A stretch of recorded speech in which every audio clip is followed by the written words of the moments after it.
Great. Thank you, Philippa. Can you hear me? Yes, I can. That's coming through perfectly.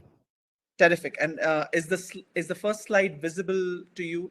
Yes, it is. It's showing up fine. Thank you. Awesome. Good luck. Wanted to both of these things, and I hope the internet connection stays smooth through the talk. Thank you so much for giving me the opportunity to present some of the work we've been doing. My group is also a youngish group. It's been 5 years in the Indian Institute of Science, and as Philippa mentioned, I'm originally an ex-clinician turned developmental biologist turned cancer biologist, and now discovering development in cancer, as I will attempt to show through this talk. So, all right, the couple of images here are just teasers, and finally we will try to arrive at some wisdom at looking at these two images, and I'll tell you exactly what they are at the end of the talk. We'll start with something which is very basic in terms of cancer biology. And the flip side of cancer biology is, of course, homeostasis, or the ability of organs to arrive at a particular architectural homeostasis, which distinguishes them from each other, such as you can see, the structure of the liver is very distinct from that of the kidney. So that allows a physiologist to look at these two images, and then she can say that this is a liver and this is a kidney, as well as allows a pathologist also to then diagnose this kidney as being a normal kidney and that of a liver as being a normal liver. So the cellular architecture and the patterns that are emerge as these organs develop, mature, and finally function in an adult organism define those rules of patterning, define their functions, and it's those rules that ultimately get contorted in interesting ways when you get loss of architecture, which is cancer. Okay, so here are three images stained with maximum intensity projections of breast cells as well as breast cancer cells that have been imaged in 3D and shown with filamentous actin and nuclei. I can see some nuclear stains with DAPI as well, for the first one at least, where one can see a particular stereotypical architecture of cells that have been cultured in 3D on the left-hand side, and these are the untransformed breast cells, which do what they're supposed to be doing, which is creating a duct-like or a acinar, what is known as an acinar architecture, similar to breast. So this is, of course, in 3D. And you have cells which are transformed but are not aggressive, and they form these ball-like structures, which is, of course, which happens in what is known as carcinoma in situ, where basically you start getting proliferation of cancer cells, but they have not yet burst out. They have not yet started migrating out of their native environment. And finally, along this sort of progression trajectory on the right-hand side, you have the invasive cancerous cells, or the breast cancer cells, which are aggressive and which are moving out and exploring their environment in terms of their migration and invasion. The starting point of what is known as metastasis. So the question, and it's often the metaphor used, is that there is loss of architecture, there is loss of pattern formation.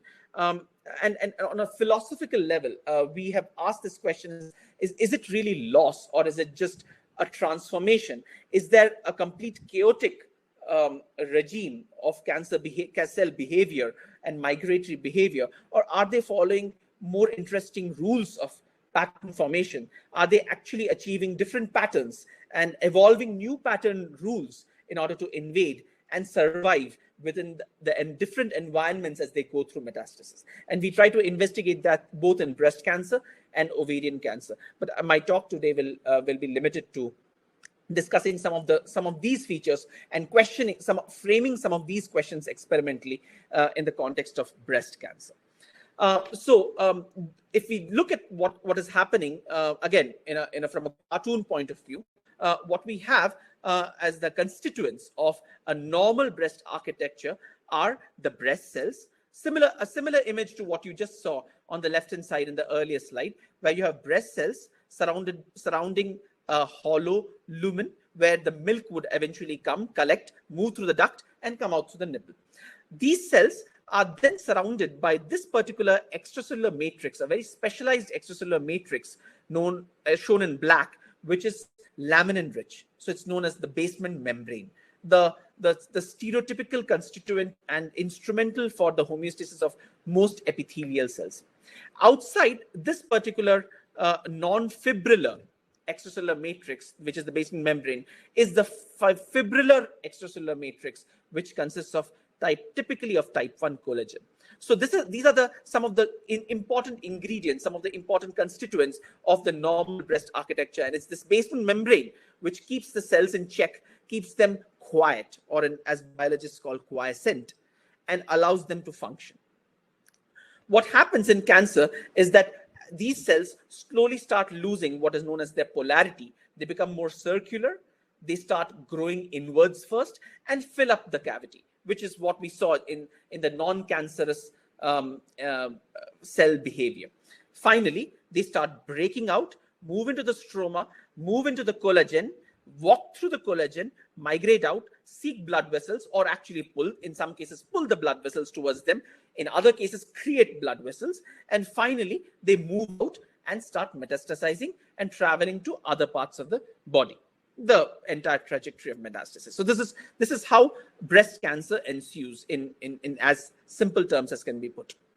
So we asked, how does this stromal invasion take place? And we use cell lines, but also have used primary cells to and try to recreate this entire environment, because we understood that until we try to recreate this whole environment with the principal ingredients thrown in, it would be difficult for us to even evince the dynamics that really take place as breast cancer occurs. So out here, what we did was we took cells in suspension, clustered them. As they clustered in non-adhesive conditions, we coated them with a light layer of the laminin-rich basement membrane and dunked it in type 1 collagen as it was polymerizing. So what we then, after polymerization, had was something very akin to what you can see in here, the carcinoma in situ condition. So this is like a culture that is waiting to explode. Cells that are waiting to break the basement membrane, come out into the stroma, degrade or do whatever, remodel the stroma and move out. And in this process, we saw that there are a few very interesting events taking place in a more zoomed out fashion. So a lot of the imaging that I'll show here, a lot of the observations that we make here are at the multicellular level, going beyond what Senthil very elegantly showed at the subcellular level. So it's a very zoomed out biology right now that we are going to talk about. And we saw that you have collective invasion taking place in terms of groups of cells coming out together at the edge of the growing, what we call tumoroidish model of MDMB231s and highly invasive breast cancer cell line, but also we could see single cells creeping out at the same time. So invasion or migration was taking place at several scales, spatial scales at the same time. To understand this, to begin with, we also employed some multi-scale modeling. And one of the commonly used biophysical methods of looking across cells at the multicellular tissue scale, which has been extensively used in developmental biology, is a cellular POTS model, and that framework is known as Compusel 3D, wherein one can actually employ and work through the cooperation and interplay of different mesoscale cellular forces such as cell-cell adhesion, cell basement membrane adhesion, cell collagen adhesion, cell motility, and even a reaction diffusion-based remodeling of the ECM through both matrix metalloproteinases, which are secreted by the cells to break through the extracellular matrix barriers. At the same time, introduce new ECM, because cancer cells are known to secrete extracellular matrices of their own, cell proliferation, and look at a combinatorial deployment of these different forces to see how the cellular pattern emerges at the mesoscale level. So working with experimental calibrations where we use different pharmacological ways to tweak some of these forces, we were able to derive a model of a 2.5D model, I would say, or a disc-shaped model where we could model collagen, basement membrane, the non-fibrillar variety, fibrillar variety of the collagen, and the cancer cells as they invade, giving rise to both collective as well as single cell invasion, similar to what we saw in the case of our 3D model. Allowing this, we were able to look at and do multiple different perturbations, both in silico, in order to then predict experiments that we could run further. For example, what happens when cancer cells do not have any basement membrane? What happens when cancer cells are grown plainly in type 1 collagen? What happens when cancer cells are grown only in basement membrane, and so on and so forth? Mixing things together, we were able to identify through our multi-scale model at least 5 different independent modes of invasion, starting from an extremely classical dispersed single cell mesenchymal invasion, going on to much more of a multimodal one. The dispersed one is shown here, going towards what is known as bulk collective invasion, and finally finger-like projections known as papillary invasion. In pathological terms, all of these have been classically described, and there have been frameworks which allow us to understand how invasion takes place. But we had a common theoretical framework that could allow interplays between each of these forces that would also tell us what can and predict what can happen when, if you were to change one particular adhesion, would we move between these different invasive forces and so on. So we next asked, okay, we have a model, and this was published very recently in the Journal of Theoretical Biology, still in press as we speak. But having a sort of a coarse-grained computational framework as well as a 3D model, we then started asking certain more complicated questions within them, and started asking whether we can further build in more enriched biological phenomena between both our in vitro or in culture 3D model as well as our computer model. And we started with a very interesting observation that we had made in the lab, which is that the observation of glycobiological heterogeneity in cancer. So intratumoral heterogeneity is a very well studied phenomena, especially coming out of elegant work from MRC, Cambridge, and so on. But the role of glycans, cell surface glycans, and their expressions, although also known since the 1950s in the case of cancer, has not been studied at the level of heterogeneity. At the fact that even within a tumor, you can have cells with different levels of sugars. And one of the very interesting sugars, which is known to be upregulated in cancer, is the sialic acid, or 2,6-sialic acid. And we were able to look through patient tissues to see that 2,6-sialic acid not only can show upregulation, it also shows a cell-level heterogeneity in its expression on the cell surfaces. What are the causes and what are the consequences of this heterogeneity? Because heterogeneity of cancer cells is a very interesting phenomena, because now that you have cells showing different levels of the same proteins, or in this case glycans, the question is, why do you need heterogeneity? What are the costs of having heterogeneous expression within a single population? So that's the difficult question of intratumoral heterogeneity that everybody is trying to understand.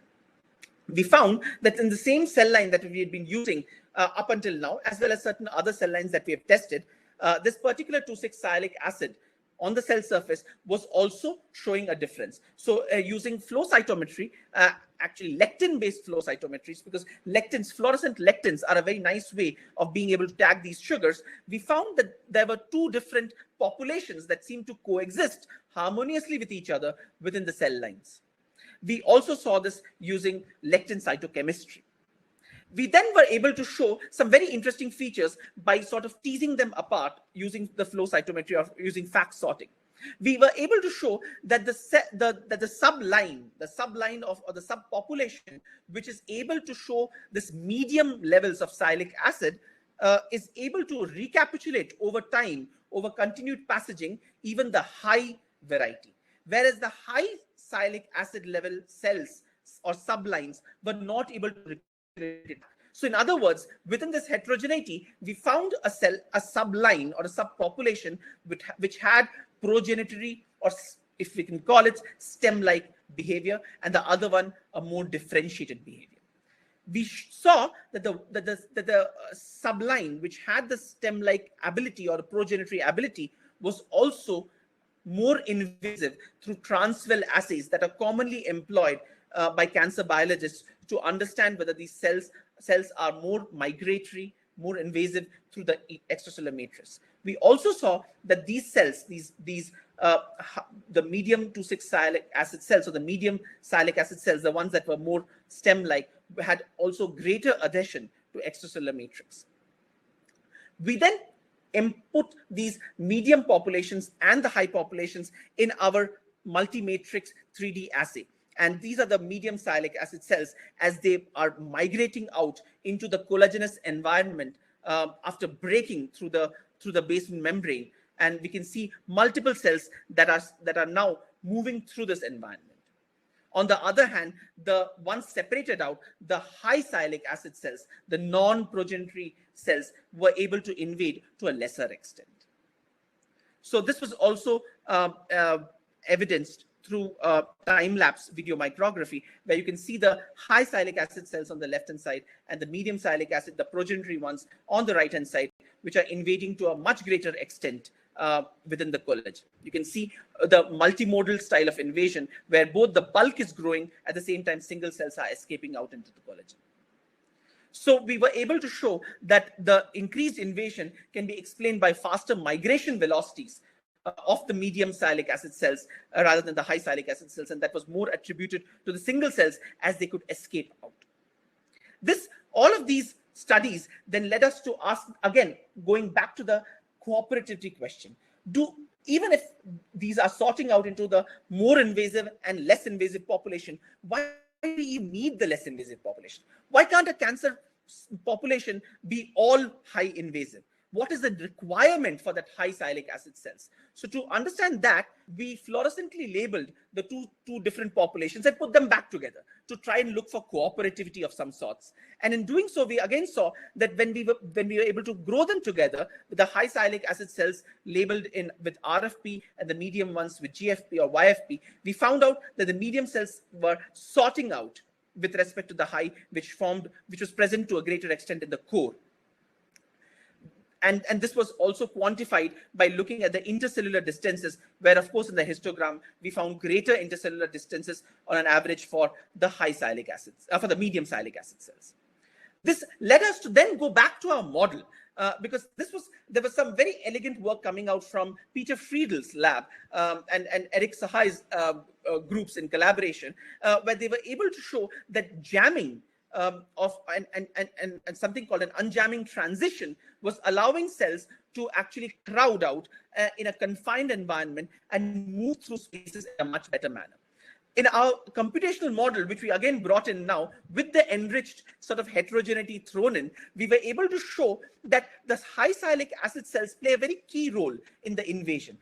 The high sialic acid cells, because they have lower adhesion and lower migratory velocity than the medium sialic acid cells, tend to form the core, and they jam the core for the more motile medium sialic acid cells not to explore the centripetal side, the inward side, but on the other hand, constrained to move out to the more outward side. And so in doing so, they were increasing the efficiency of invasion without having the need for more medium sialic acid cells. And this came out in terms of the histogram, which matched that of the experimental system as well. So in other words, there are two different forces coming into play in being able to bring out the result of the intratumoral heterogeneity of glycans, which we showed for the first time. The two forces are a solid non-migratory population of cancer cells, which sits in the core and allows the more migratory cells to be on the invasive edge. These migratory populations also have the progenitory capacity to lay and make more of the non-invasive core. On the other hand, the confining matrix on the outside is able to create pores for the single cells to come out. So this is a little bit like a blender analogy, where the center and the edges both confine the middle and lead to juicing out of the middle, leading to single cell invasion coming out. So this was recently published again in ACS Central Science.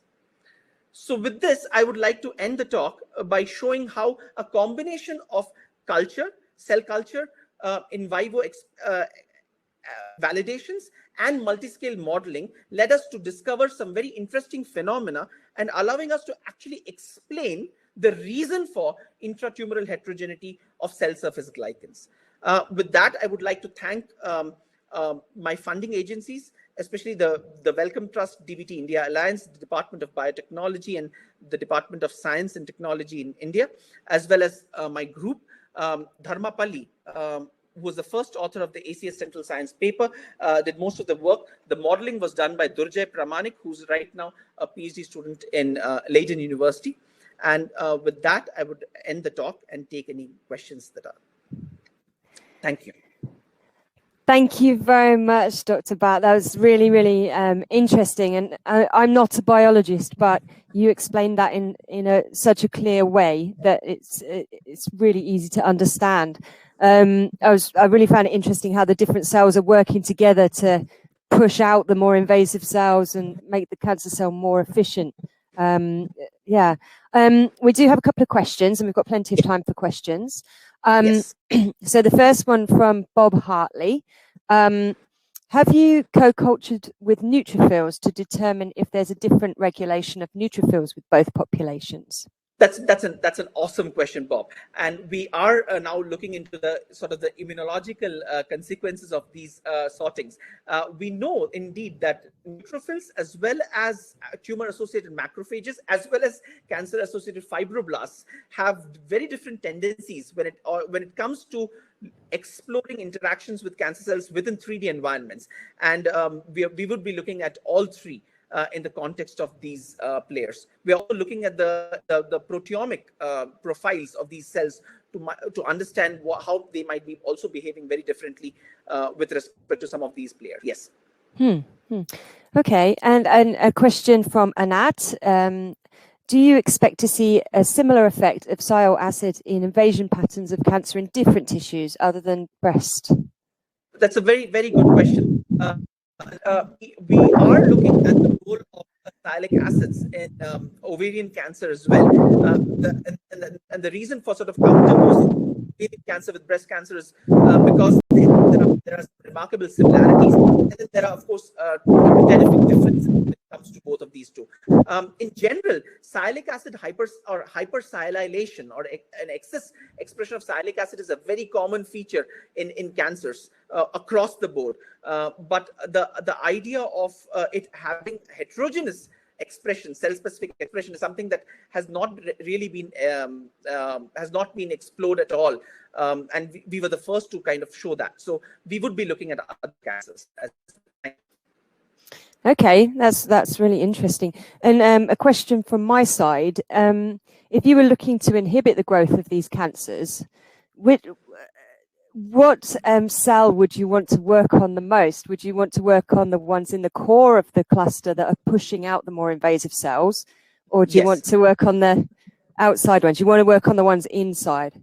So we would want to work on the outsides, because the scary aspect is the outsides make the insides as well. So the outsides keep making themselves as well as the insides, and that's the scary aspect. Those are the so-called, you might want to call them like I said, the cancer stem cells, which is a hotly debated topic in cancer biology. So they have all the ingredients, and they are the ones at the front as well.